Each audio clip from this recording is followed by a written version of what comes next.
ঝড় বৃষ্টির দিনে ফুরফুরে মেজাজ নিয়ে রান্নাঘরের বাসি কাজ প্লাস আম ছিলে কেটে প্লাস সংসারের সমস্ত কাজ একা হাতে যেভাবে করে থাকি। আসসালামু আলাইকুম বন্ধুরা, তোমরা সবাই কেমন আছো? আশা করি আল্লাহর দয়ায় তোমরা বেশ ভালো আছো। আলহামদুলিল্লাহ, আমরাও বেশ ভালো আছি। তো নতুন দিনে আর একটা নতুন ভিডিও দেখার জন্য আমন্ত্রণ জানাচ্ছি। দেখতে থাকো বন্ধুরা, আজকের ভিডিওটা তোমাদের কাছে ভীষণ ভালো লাগবে। আর আজকের ভিডিওটা কিন্তু অন্যরকম ভিডিও, দেখতে থাকো, তোমাদের একটু হলেও ভালো লাগবে। তো ভিডিওর শুরুতেই বলবো যে যেখান থেকে এই মুহূর্তে আমার ভিডিওটা দেখছো, আশা করব একটা ছোট্ট লাইক দিয়ে আমার ফুল ভিডিওটা কন্টিনিউ করবে, কারণ তোমাদের একটা ছোট্ট লাইক আমার ভিডিওটা অনেক দিদি বোনেদের মাঝে পৌঁছে যেতে সাহায্য করবে। তাই আশা করব একটা ছোট্ট লাইক দিয়ে আমার ফুল ভিডিওটা কন্টিনিউ করবে।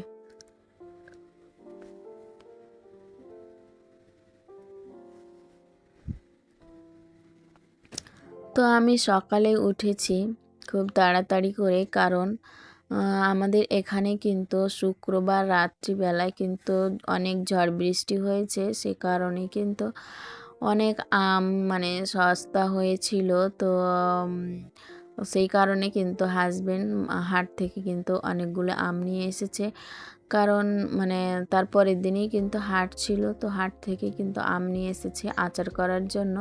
তো আমি ওই আমগুলো কিন্তু ছিলে কেটে নিব, সেই কারণে কিন্তু খুব তাড়াতাড়ি করে আমি আশিবাসি কাজগুলো কমপ্লিট করে নিচ্ছি। তো আমি এসে কিন্তু রান্নাঘরটা ঝাড় দিয়ে নিলাম, কারণ ঝাড় দেওয়াই তো থাকে, রাত্রিবেলায় ঝাড় দিয়েই কিন্তু শুইতে যাই। তো ঝাড় দেওয়া ছিল, আবারও কিন্তু বাসি ঘরটাকে ঝাড় দিয়ে নিলাম। তারপরে তখন আমি বাসি বাসনগুলো মাজা ধোয়া করে নিয়ে তখন আমি আমগুলো ছিলতে আর কাটবো না, আমি ছিলে রেখে দেব। হাজবেন্ড কিন্তু উঠেই কিন্তু কেটে দিবে, কারণ শক্ত হয়ে আছে, আমি কাটতে পারবো না, সেই কারণে কিন্তু হাজবেন্ডের কাছে কেটে নেব।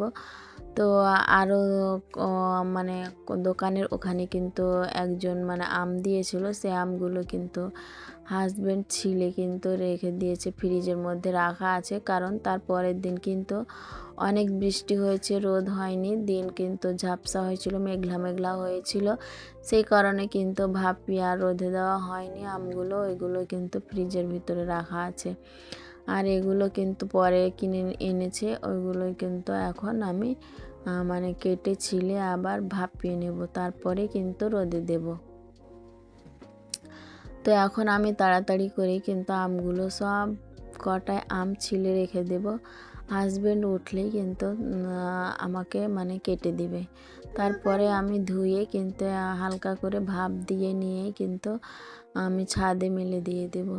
তো আমাদের এখানে মা কাকিরা কিন্তু এভাবে আচার করে, আমি কিন্তু ফার্স্ট টাইম আচার বানাচ্ছি, কারণ আমি আর কখনো কিন্তু আচার বানাইনি।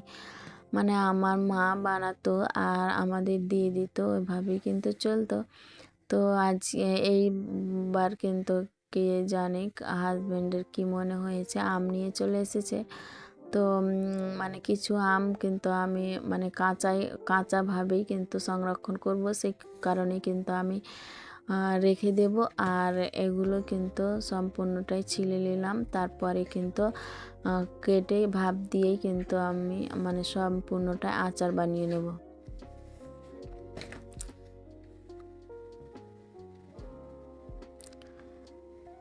তো আজকে রান্না বান্না তোমাদের মাঝে শেয়ার করতে পারিনি, তো রান্না বান্নাও কিন্তু করে নিয়েছি আজকে, একটানা এক নিঃশ্বাসে অনেক কাজ করে ফেলেছি, কারণ খুব সকালে উঠে কিন্তু ওই আচার বানাবো, সেই কারণে কিন্তু সেই পরিস্থিতি নিয়েই কিন্তু কাজে লেগে পড়েছি, যাতে করে আমার কাজ খুব তাড়াতাড়ি করে হয়ে যায়, সেই কারণে কিন্তু আমি খুব সকালে উঠে কিন্তু এইভাবেই কাজ শুরু করে দিয়েছি।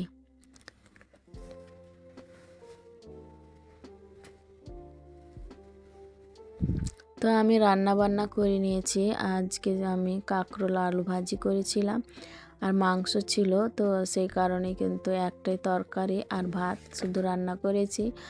আর এইদিকে কিন্তু অনেকটাই সময় চলে গিয়েছে আচার বানানোর কাজে। তো কিন্তু তবুও সময়ের মধ্যেই কিন্তু আমার সম্পূর্ণ কাজ কমপ্লিট হয়ে গিয়েছিল।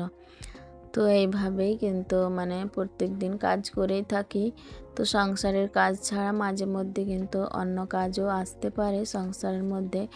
তো সেই কারণে কিন্তু আমি এইভাবেই কিন্তু আগে থেকেই প্রস্তুতি নিয়ে ফেলেছি যে আজকে তো দিনের বেলা আমাকে অনেক কাজ করে নিতে হবে।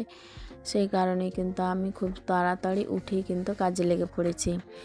তো দেখতে পেলে ওই হলুদ আকার হয়ে গেছে আমগুলো, এগুলোই কিন্তু আগে থেকে ছিলে রাখা ছিল।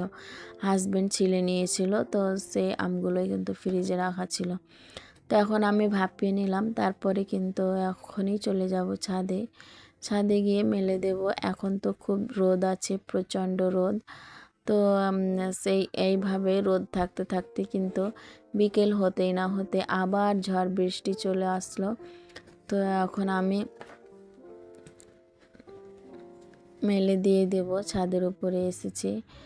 তো ছাদে মানে আমার শাশুড়ি মাদের কিন্তু ভুট্টা ছিল, তো অনেকগুলোই ভুট্টা মেলা আছে, আবার সর্ষে মেলা আছে, মানে হলুদ সর্ষে ওটা মেলা আছে, মানে তেল পিষতে দিবে সেই কারণে। তো আমি কিন্তু আমার এই মানে ভুট্টার ডাঁটাগুলো কিন্তু ভিজে গিয়েছে, তো ওগুলো কিন্তু আমি মানে প্লাস্টিকটা সরিয়ে নিলাম যাতে করে আজকের রোদেই কিন্তু ওটা শুকিয়ে যায়। তো ওই দিন এত ঝড় বৃষ্টি হয়েছিল, প্রচণ্ডভাবে ঝড় বৃষ্টি হয়েছে, সেই কারণে কিন্তু মানে ঢাকা ছিল, তারপরেও কিন্তু প্লাস্টিকটা উড়ে গিয়ে কিন্তু সম্পূর্ণটাই ভিজে গিয়েছে। তো আজকে কিন্তু আবার ওটাকে সরিয়ে নিয়ে কিন্তু শুকানোর চেষ্টা করলাম। তো যাই হোক, শুকিয়েও গিয়েছে, একদম খুব রোদ পড়ছে, তো সেই কারণেই। তো তারপরে কিন্তু মানে বিকেল হতে না হতে আবারও মানে এত অন্ধকার হয়ে মনে হচ্ছে রাত লেগে গিয়েছে, এইভাবে অন্ধকার হয়ে ঝড় বৃষ্টি এসেছে। তো আবারও ঝড় বৃষ্টি হলো। তো আমি কিন্তু বিকেলবেলায় মানে আমি আর হাজব্যান্ড ছাদে গিয়ে ঝটপট কিন্তু আমি আচারগুলো তুলে এনেছি, আর আমার মানে ভুট্টার ডাঁটাগুলো কিন্তু ঢাকতে পেরেছি, সময়ের মধ্যে কিন্তু করে নিতে পেরেছি। তো যাই হোক, যে সমস্ত দিদি বোনেরা আমার চ্যানেলের মধ্যে নতুন এসেছো, আমার ভিডিও প্রথমবার দেখছো, আমার ভিডিও দেখতে যদি তোমাদের একটু হলেও ভালো লেগে যায়, তখন আমার চ্যানেলটাকে সাবস্ক্রাইব করে বেল আইকনটা প্রেস করে দিতে পারো। এতে করে যেটা হবে, আমার ভিডিও ছাড়া মাত্রই তোমাদের কাছে নোটিফিকেশন সবার আগে পৌঁছে যাবে, আর তোমরা তখন সময় সুযোগ করে দেখে নিতে পারবে। আর যারা অলরেডি এই কাজটি করে দিয়েছো তাদেরকে অসংখ্য ধন্যবাদ। তো এখন আমি ছাদ থেকে নেমে এসেই কিন্তু এখনও রান্না বসাইনি। এখন আমি বিছানাটা সুন্দর করে করে নেব, তারপরে ঘরটা ঝাড়ু দেব, ঘরটা মুছবো, তারপরে কিন্তু আমি রান্না করতে যাব। কারণ একটাই তরকারি আর ভাত, রান্না করতে বেশি সময় লাগবে না। তো রান্না করার পরে কিন্তু আমি আবার মানে গোসল করে নামাজ পড়ে নেব। তো যাই হোক, মানে গোসল করে রান্না করে গোসল করে নিয়ে নামাজ পড়ে আবার খাওয়া দাওয়া করতে বসেছি। আমরা একভাবে খেতেই আছি, আর তার মধ্যে কিন্তু বৃষ্টি নামার জন্য মানে আকাশ কিন্তু মেঘলা মেঘলা হয়ে উঠেছে। তখন সব ডাকাডাকি করছে যে চলো সবাই একসাথে মানে ছাদে গিয়ে, মানে ছাদে তো মানে ছাদে কি আমাদের ছাদ নয়, সব ছাদে, আর মানে গলিতে অলিতে গলিতে সবার খড়, মানে কাড়ি পোয়াল, তারপর মানে ভুট্টা ধান সব কিছু পড়ে আছে, সবাই একভাবে হই হুল্লোড় করে কিন্তু কাজ সারছে, মানে কাজ সব কিছু মানে সামলাচ্ছে। তো এইভাবে সবাই মানে একসাথে কাজ করলে কিন্তু ভীষণ ভালো লাগে, হই হুল্লোড় করে একদম ভালো লাগে, আর কাজ করতে ভীষণ ভালো লাগে। মনে হয় না যে বেশি কাজ করি সবাই যখন একসাথে মানে তাড়াহুড়ো করে বৃষ্টি আসলে যে তাড়াহুড়ো করে কাজগুলো কমপ্লিট করা যায়, তখন কিন্তু ভীষণ ভালো লাগে। ছাদে উঠে সবাইকে দেখতে পাওয়া যায়, তো খুব ভালো লাগে কিন্তু। তো তারপরে দেখো তো সব কাজ কমপ্লিট হতেই না হতে আল্লাহ তাআলা কিন্তু সময় দেয় কাজ কমপ্লিট করার জন্য। প্রত্যেকেরই কাজ কমপ্লিট হয়েছে, তারপরে কিন্তু বৃষ্টি চলে এসেছে। তো বৃষ্টি কিন্তু হয়ে গিয়েছে, থেমে গিয়েছে, তারপরে কিন্তু আমি ভিডিওটা শ্যুট করেছি। তো তখন কিন্তু অন্ধকার আর ঝড় আর এত চিলকি ছিল, মানে বিদ্যুৎ চমকা ছিল যে মানে ভিডিও করার সাহস পাইনি। তো তারপরে কিন্তু আমি মানে বৃষ্টি থামার পরে আমি ভিডিওটা শ্যুট করেছি। তো আমাদের ছাদ থেকেই তো অত পানি পড়ছিল, তো বৃষ্টি থেমে গিয়েছে কিন্তু ছাদ থেকে পানিগুলো পড়ছিল, তো ওটাই কিন্তু আমি তোমাদের মাঝে তুলে ধরলাম। তো এখানে আমার রান্নাঘরের গেটের সামনে পানি পড়ে, ছাদের পানি, তো ছাদে জমা হয়ে আছে, ওই পানিগুলো কিন্তু এখন পড়ছে।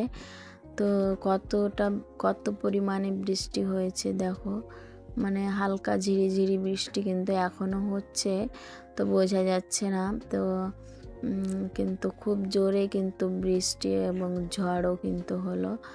তো এই ঝড়ে কিন্তু অনেকগুলো আম পড়ে গিয়েছে, আমাদের আম। তো যাই হোক, আজকে এখান থেকেই তোমাদের কাছ থেকে বিদায় নিয়ে নিচ্ছি। ভালো থাকো, সুস্থ থাকো। আসসালামু আলাইকুম। এইভাবে আমার সাথে থেকো আর আমাকে একটু একটু করে এগিয়ে নিয়ে চলো। তো সবাই ভালো থাকো, সুস্থ থাকো, আর এটাই আমি কামনা করি, আশা করি যাতে সবাই ভালো থাকে, সুস্থ থাকে আর আমাকে সাপোর্ট করে। আসসালামু আলাইকুম।